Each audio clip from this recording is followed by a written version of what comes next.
നമസ്കാരം, എല്ലാവർക്കും Shirley's micro കിച്ചണിലേക്ക് വീണ്ടും സ്വാഗതം. ഇന്ന് നമ്മൾ തയ്യാറാക്കാൻ പോകുന്നത് വെറൈറ്റി ആയിട്ടുള്ള രണ്ട് റൈസ് ഡിഷസ് ആണ്. ഒന്ന് ഗാർലിക് റൈസും മറ്റൊന്ന് പ്രോൺസ് ഗാർലിക് റൈസുമാണ്.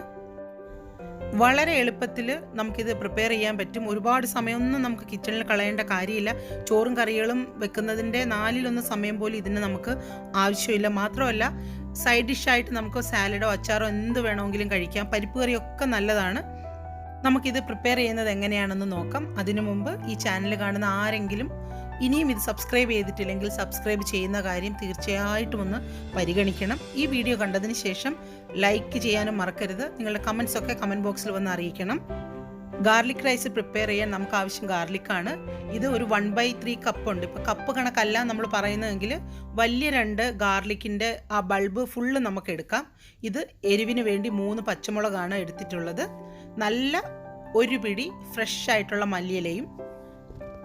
ഇനി നമുക്ക് വെളുത്തുള്ളി നല്ലതുപോലെ ഒന്ന് അരിഞ്ഞെടുക്കണം. നല്ലതുപോലെ ചെറുതായിട്ട് അരിഞ്ഞെടുക്കാൻ പറ്റുന്നവർക്ക് അങ്ങനെ ചെയ്യാം. ഞാനിപ്പോൾ ഇവിടെ ഒരു ചോപ്പറാണ് യൂസ് ചെയ്തത്. ഗാർലിക് റൈസ് ഉണ്ടാക്കാൻ വേണ്ടി ബസ്മതി റൈസാണ് എടുത്തിട്ടുള്ളത്. ഇവിടെ ഇപ്പോൾ 1 ഗ്ലാസ് ബസ്മതി റൈസാണ് ഞാൻ എടുത്തത്. അതൊരു ബൗളിലേക്ക് നമുക്ക് മാറ്റാം. നമുക്കിതൊരു 5 മിനിറ്റ് വെള്ളത്തിലൊന്ന് കുതിർത്ത് വെക്കാം. 5 മിനിറ്റിന് ആവശ്യമേ ഉള്ളൂ. അതിനുശേഷം ഇത് നല്ലതുപോലെ കഴുകിയതിന് ശേഷം നമ്മളിതൊരു അരിപ്പയിലേക്ക് മാറ്റി വെക്കാം. ഫുൾ വെള്ളം പോയി കിട്ടാൻ വേണ്ടിയിട്ടാണ് അത് ചെയ്യുന്നത്. നമ്മളിന്നിവിടെ 2 ടൈപ്പ് റൈസാണ് ഉണ്ടാക്കുന്നത്. വെജിറ്റേറിയൻസിന് ഇഷ്ടമുള്ള ഗാർലിക് റൈസും നോൺ വെജിറ്റേറിയൻസിന് വേണ്ടി നമ്മൾ കുറച്ച് പ്രോൺസും കൂടെ ആഡ് ചെയ്യുന്നുണ്ട്. ഇതൊരു 100-150 ഗ്രാം കൊഞ്ച് കാണും. അത് ഞാനൊന്ന് ഫ്രൈ ചെയ്തെടുത്തിട്ടുണ്ട്. നിങ്ങൾക്ക് എല്ലാവർക്കും അറിയാമായിരിക്കും, കൊഞ്ച് ഒരിക്കലും റബ്ബർ പോലെ ഫ്രൈ ചെയ്യാൻ പാടില്ല. അതിൻ്റെ കുക്കിംഗ് ടൈം എന്ന് പറയുന്നത് ഒരു 2 മിനിറ്റിൽ താഴെ മാത്രമാണ്. ഇപ്പം കൊഞ്ച് നല്ലതുപോലെ റെഡി ആയിട്ടുണ്ട്.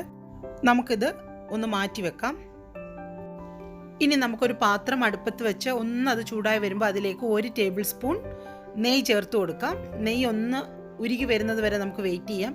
നെയ്യ് ഇഷ്ടമല്ലാത്തവർക്ക് ബട്ടർ ചേർത്ത് കൊടുത്താലും മതി. ഇനി ഇതിലേക്ക് അരിഞ്ഞു വെച്ചിരിക്കുന്ന വെളുത്തുള്ളി ചേർക്കാം. ഗാർലിക് ഒന്ന് നല്ലതുപോലെ മൂപ്പിച്ചെടുക്കണം. നല്ലതുപോലെ മൂപ്പിച്ചെടുക്കുക എന്ന് ഞാൻ ഉദ്ദേശിച്ചത് ഒരുപാടങ്ങ് ബ്രൗൺ കളറ് ആക്കുകയല്ല. എന്നാൽ നല്ലതുപോലെ ഒന്ന് ആ ബ്രൗൺ കളറിൻ്റെ ആ ഫസ്റ്റ് സ്റ്റേജ് എത്തുമ്പോൾ തന്നെ നമുക്കിത് സ്റ്റോപ്പ് ചെയ്യണം. ആ സ്റ്റേജ് കഴിഞ്ഞത് ഫ്രൈ ആയാൽ ഒരു കയ്പ്പ് രുചി വരും. അത് ഒഴിവാക്കാൻ വേണ്ടിയാണ് ഞാൻ പറഞ്ഞത്. ഗാർലിക്ക് നല്ലതുപോലെ ഒന്ന് മൊരിഞ്ഞ് ചെറുതായിട്ട് ബ്രൗൺ കളർ ആയിട്ടുണ്ട്. ഇനി ഇതിലേക്ക് അരിഞ്ഞു വെച്ചിരിക്കുന്ന ആ 3 പച്ചമുളക് കൂടി ചേർത്ത് കൊടുക്കാം. എരിവൊക്കെ നിങ്ങളുടെ ഇഷ്ടത്തിനാണ് ചേർക്കേണ്ടത്. നിങ്ങൾക്ക് നല്ല എരിവ് വേണ്ടവർക്ക് വേണമെങ്കിൽ ഇനിയും പച്ചമുളക് ചേർക്കാം. പക്ഷേ 3 എണ്ണമൊക്കെ ധാരാളം മതിയാവും. ഇപ്പോൾ പച്ചമുളകും ഒന്ന് നല്ലതുപോലെ മൂത്തിട്ടുണ്ട്. നല്ലൊരു മണമാണിപ്പോൾ ഈ ഗാർലിക് ഇങ്ങനെ മൂക്കുമ്പോൾ വരുന്നത്. ഇനി നമുക്കിതിലേക്ക് നേരത്തെ കഴുകി മാറ്റി വെച്ചിരുന്ന അരി ചേർത്ത് കൊടുക്കാം. അരി നമുക്ക് ചെറുതായിട്ടൊന്ന് വറുത്തെടുക്കണം. ഈ ഗാർലിക്കും പച്ചമുളകും എല്ലാം കൂടി ചേർത്തിട്ടൊന്ന് വറുക്കാം. ഇതിൻ്റെ അകത്ത് ചെറിയ വെള്ളത്തുള്ളികളൊക്കെ ഉണ്ടെങ്കിൽ അതും ഒന്ന് പോയി കിട്ടും. ഒരു 1.5 മിനിറ്റിന് താഴെ മതിയാകും. അരിയുടെ നിറം മാറിപ്പോകുന്നതും വരെ വറുക്കാൻ പാടില്ല. ഇപ്പോൾ അരിയൊക്കെ ഒന്ന് നല്ലതുപോലെ ഫ്രൈ ആയിട്ടുണ്ട്. ഇനി നമുക്കിതിലേക്ക് ആവശ്യത്തിന് വെള്ളമാണ് ചേർക്കേണ്ടത്. 1 ഗ്ലാസ് അരിക്ക് 1.5 ഗ്ലാസ് എന്ന കണക്കിനാണ് വെള്ളം ചേർക്കേണ്ടത്. ഞാനിപ്പോൾ ഇവിടെ അരി വേവിച്ചിട്ട് വറ്റിച്ചാണ് എടുക്കുന്നത്. നമുക്ക് അങ്ങനെയാണ് ചെയ്യേണ്ടത്. അപ്പോൾ കറക്റ്റായിട്ട് നമ്മൾ 1 ഗ്ലാസ് അരിക്ക് 1.5 ഗ്ലാസ് വെള്ളമാണ് ചേർക്കേണ്ടത്. വേണമെങ്കിൽ ഒരു അല്പം 1-2 ടേബിൾ സ്പൂൺ കൂടിപ്പോയാൽ കുഴപ്പമൊന്നുമില്ല. ഇനി ഇതിലേക്ക് നമ്മളൊരു 1/2 ടീസ്പൂൺ ഉപ്പാണ് ചേർത്ത് കൊടുക്കുന്നത്. ഒന്ന് നോക്കാം നിങ്ങൾക്ക് ആവശ്യത്തിന് ഉപ്പുണ്ടോ എന്ന്. ഒരു 1/2 ടേബിൾ സ്പൂൺ നാരങ്ങ നീരും കൂടെ ചേർക്കുന്നുണ്ട്. നല്ലതുപോലെ മിക്സ് ചെയ്തതിന് ശേഷം നിങ്ങൾക്ക് ഉപ്പ് ആവശ്യമുണ്ടെങ്കിൽ ചേർത്ത് കൊടുക്കാം കേട്ടോ. അതിനുശേഷം ഒരു മീഡിയം ഫ്ലെയിമിൽ നമ്മളിതൊന്ന് കുക്ക് ചെയ്യണം. ഇപ്പോൾ ഇതിൻ്റെ അകത്ത് നല്ലതുപോലെ തിള എല്ലാ ഭാഗത്തും വന്നിട്ടുണ്ട്. ഇനി നമ്മളിത് നല്ലതുപോലെ ഏറ്റവും ലോയിൽ ഒരു ചെറിയ തീ മാത്രം മതി അടച്ചു വെച്ചിട്ട് 15 മുതൽ 20 മിനിറ്റ് വരെ വെക്കാം. തീരെ ചെറിയ ഫ്ലെയിം ആണെങ്കിൽ 20 മിനിറ്റ് വരെ വെക്കാം, അല്ലെങ്കിൽ ഒരു 15 മിനിറ്റ് മതിയാവും. അതേ സമയം വരെ നമുക്കിങ്ങനെ വെക്കാം. ഒട്ടും പേടിക്കാനില്ല, അടിയിലൊന്നും ചോറ് പിടിക്കില്ല. അപ്പോൾ നമുക്കൊരു 15 മിനിറ്റ് കഴിഞ്ഞിട്ട് ഇതൊന്ന് ഓപ്പൺ ചെയ്ത് നോക്കണം. ഇപ്പോൾ ഒരു 10-15 മിനിറ്റ് കഴിഞ്ഞു. റൈസ് കുക്കായിട്ടുണ്ട്. പക്ഷെ നമ്മളിപ്പോൾ ഇത് തുറന്ന് നോക്കിയിട്ട് ഇത് ഇളക്കാൻ പാടില്ല. ഒരു 10 മിനിറ്റ് ഉറപ്പായിട്ട് ഇത് റെസ്റ്റ് ചെയ്യാൻ വെക്കണം. അതിനുശേഷം മാത്രമാണ് നമ്മളിത് തുറന്നിട്ടൊന്ന് ഇളക്കുന്നത്. അല്ലാതെ നമ്മൾ ഇളക്കുവാണെങ്കിൽ ഇത് അരി പൊടിഞ്ഞു പോവും. ഇപ്പോൾ ഇത് 10 മിനിറ്റൊക്കെ കഴിഞ്ഞിട്ടുണ്ട്. നമുക്കിനി ഇതൊന്ന് ഇളക്കി നോക്കാം. നല്ല ഒരു മണമാണ് വരുന്നത്. ഒരു ശകലം പോലും അരി വെന്തു പോയിട്ടില്ല, നല്ല കറക്റ്റ് പാകത്തിന് നമ്മളിത് നല്ലതുപോലെ ഒന്ന് ഇളക്കിയെടുത്താൽ മാത്രം മതി. ഇനി നമ്മളിതിലേക്ക് നേരത്തെ നമ്മൾ എടുത്തു വെച്ചിരുന്ന നല്ല ഫ്രഷ് ആയിട്ടുള്ള ഒരു പിടി മല്ലിയില ചേർത്ത് കൊടുക്കാം.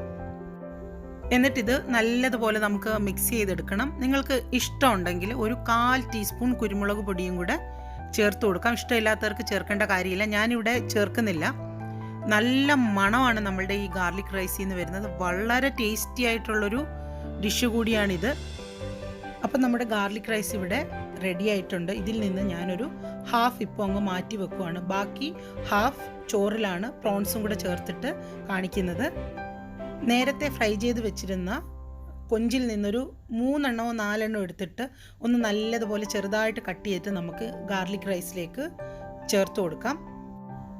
ഒന്ന് മിക്സ് ചെയ്തതിന് ശേഷം നമുക്കതിലേക്ക് ഫ്രൈ ചെയ്ത് വെച്ചിരിക്കുന്ന ബാക്കി കൊഞ്ചും കൂടെ അങ്ങ് ചേർത്ത് കൊടുത്തിട്ട് നല്ലതുപോലെ ഇളക്കാം. ഇനി നമ്മളിതൊന്ന് ഫ്ലെയിമിൽ വെച്ചിട്ടൊന്ന് ചൂടാക്കണം. കാരണം കൊഞ്ചിൽ നിന്നുള്ള ആ എണ്ണയൊക്കെ നമ്മുടെ ഈ ചോറിലേക്കൊന്ന് പിടിക്കാൻ വേണ്ടിയിട്ടാണ് നമ്മൾ ഒന്നും കൂടി ഇത് ചെറുതായിട്ടൊന്ന് ചൂടാക്കുന്നത്. നമുക്കിതിലേക്കൊരു 1/2 സ്പൂൺ കൊഞ്ച് ഫ്രൈ ചെയ്ത ഓയിലും കൂടെ ഒഴിച്ചു കൊടുക്കാം. ഒരുപാടൊന്നും വേണ്ട, ഒരു 1/2 ടേബിൾ സ്പൂൺ ഒഴിച്ചു കൊടുത്താൽ മതി. നല്ല ടേസ്റ്റ് ആയിരിക്കും നമ്മുടെ ഈ റൈസിനപ്പോൾ. ചെറിയ ചൂടിൽ കൊഞ്ചിൽ നിന്നുള്ള ആ എണ്ണയൊക്കെ ഇപ്പം നമ്മുടെ ചോറിൽ നല്ലതുപോലെ പിടിച്ചു കഴിഞ്ഞിട്ടുണ്ട്. അപ്പോൾ നമ്മുടെ ഗാർലിക് പ്രോൺസ് റൈസും തയ്യാറായി കഴിഞ്ഞു. അതീവ ടേസ്റ്റുള്ള 2 റൈസ് ഡിഷസാണിത്. അപ്പോൾ നിങ്ങളെല്ലാവരും ഇത് പ്രിപ്പയർ ചെയ്ത് നോക്കിയിട്ട് ഫീഡ്ബാക്ക്സ് വന്ന് ഉറപ്പായിട്ടും അറിയിക്കണം. അപ്പോൾ മറ്റൊരു ഡിഷുമായി വരുന്നത് വരെ എല്ലാവർക്കും bye from Shirley's micro kitchen.